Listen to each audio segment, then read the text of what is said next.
খারাপ সময়টা হয়তো অতীত হয়ে যায়, কিন্তু মানুষের খারাপ ব্যবহারটা কখনো অতীত হয়ে যায় না। শুধু নিজে থেকে কথা বলা বন্ধ করে দেখো, দেখবে অনেক আপনজন বড় হয়ে যাবে। আসলে কেউ আপন হয় না। যারা তোমার ক্ষতি চায় তাদের আঘাত করবে না, তাদের সামনে একটু হাসি মুখে বাঁচবে। দেখবে তুমি আঘাত করলে যা কষ্ট পেত, ওরা তার থেকেও বেশি কষ্ট পাবে। যত মিশবে ততই মানুষ চিনবে, অভিনয় যে কত প্রকার হয় তা বুঝতে পারবে। সবাইকে তোমার সত্যতা জানানোর দরকার নেই, যে যা ভাবে তা নিয়ে সমালোচনা করতে দাও।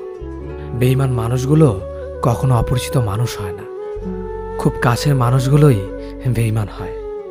পাতা ঝরার আগে পাতার রং বদলে যায়, আর মানুষ বদলানোর আগে কথা বলার ধরন বদলে যায়। মন কখনো ভাঙে না, যেটা ভাঙে সেটা হলো বিশ্বাস। কেউ যদি তোমার সাথে কথা বলা